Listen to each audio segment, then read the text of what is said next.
that's enough of that. So anyway, there's this movie Ballerina coming out. I'm looking forward to it. I want to see it. I'm a fan of the arts, classical performance arts. I'm a big Tchaikovsky fan, Stravinsky. I'm just kidding. I like John Wick. I probably liked John Wick before you liked John Wick. Yeah, we all forget about it now, but there was a big old period of time where like nobody liked Keanu Reeves except for me. There was kind of a stupid gag in film conversation circles in the early 2000s when people would call Keanu Reeves the luckiest man in Hollywood. The gag being that he's not a very good actor, but he gets the lead role in all these huge movies. And don't listen to Google's AI overview of why he's called this, because it's wrong. They're all saying, oh, it's because of his sustained success in high concept action films, blah, blah, blah, as well as his reputation for being grounded and kind-hearted. That's not why he was called that. I've had actual conversations with film snobs where it was used in a negative context. They used it to make fun of him. And here I was always the naysayer, insisting that there's more to being the lead in a movie than just being able to recite dialogue realistically. Anybody ever heard of Charles Bronson? Old Chucky B over here, it never was a very good actor, but you know what? He got that scream presence out the bootay, baby. And if we look over here in the general direction of Keanu's bootay, it seems to be emitting something very similar to what old Chucky B had. What is that I smell? What is that? it's a big wafty cloud of screen presence. And even then, if you think he's a bad actor, go watch the movie Hardball. I get all misty at the speech part. If you've seen it, you know what I'm talking about. I was lifted in that moment to a better place. Me too, Keanu. Me too. So when the first John Wick movie came out, I was there immediately. I saw that the first damn day. I wasn't waiting for no hype train. Saw my boy Keanu shooting some bad guys, and I was like, you son of a bitch, I'm in. You know what I'm saying. I liked it before it was cool. I mean, only slightly before it was cool, because it was cool pretty much immediately, but I liked it before that moment hit. Whatever, you're all fake. Talking about, Keanu's one of our most valuable human beings. I already knew that. What was I even talking about again? Oh yeah, Ballerina. I mean, for sure, the movie's got some red flags. Directed by Len Wiseman. I mean, people can insist that the Underworld movies are amazing, but I don't know. I think it all comes down to how much you like Kate Beckinsale. She's fine, I guess. But yeah, those movies were never really to my taste. And I'm sure there are those who would look at this and be like, it's another girl boss thing. And it's like, yeah, that's valid sometimes, but I feel like it's invalidated when the girl boss in question looks like Ana de Armas. I mean, just look at her. Just look at her. Are you looking? Do you see? Do you see? Do you see? Man, that's a creepy reference to make. But do you see? Look at it. Look. You look lonely.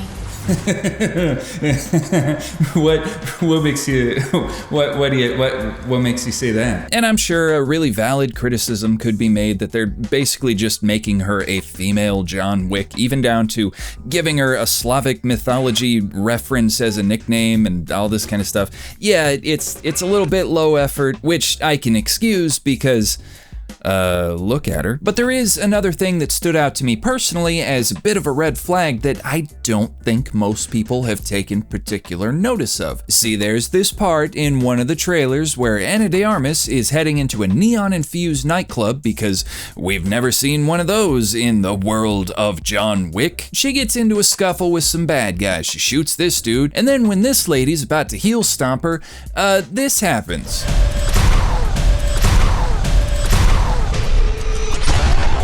Gotta say, I kind of take issue with this. Now, I think we live in a society where most people are probably desensitized enough that this sort of thing isn't gonna strike them as a very big deal. It's just an action scene, bro. Look, she did a cool move and then she shot a bad guy who was attacking her. It's all good. It's fine. But no, it's not fine. Yeah, anti-heroes who do unconventional things are a common occurrence in entertainment nowadays.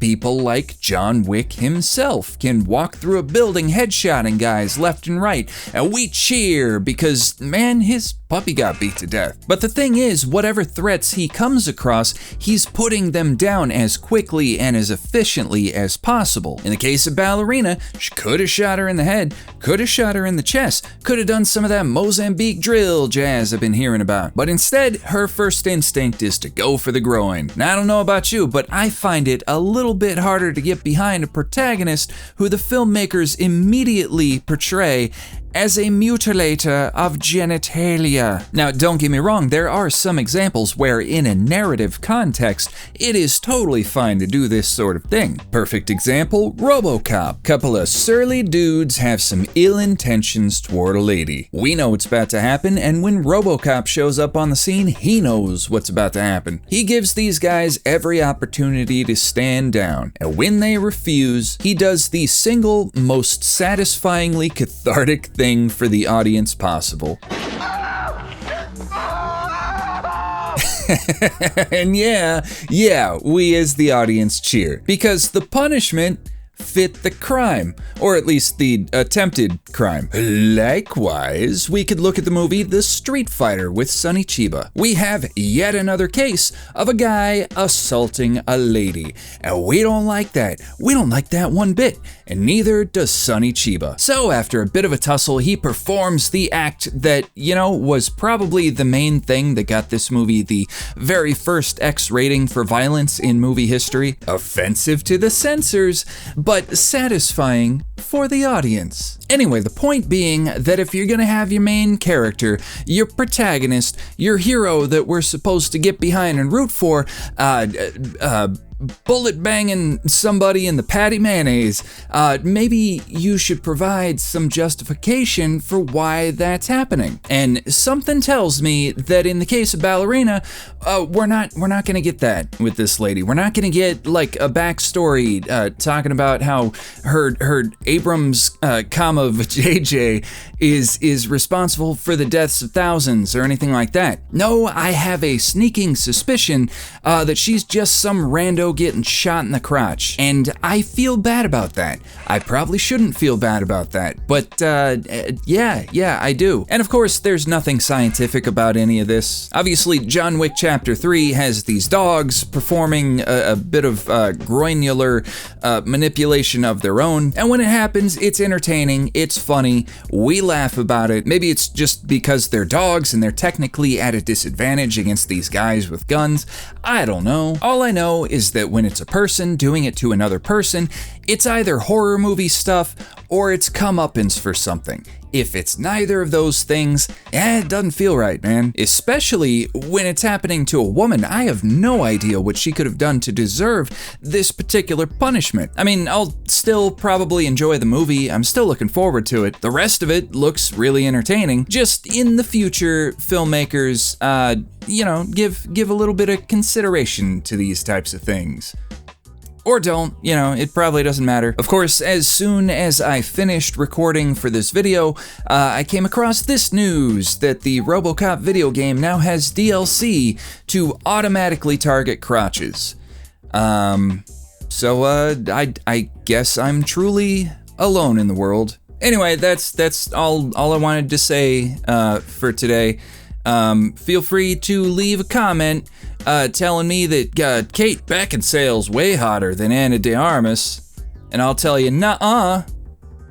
So, bye.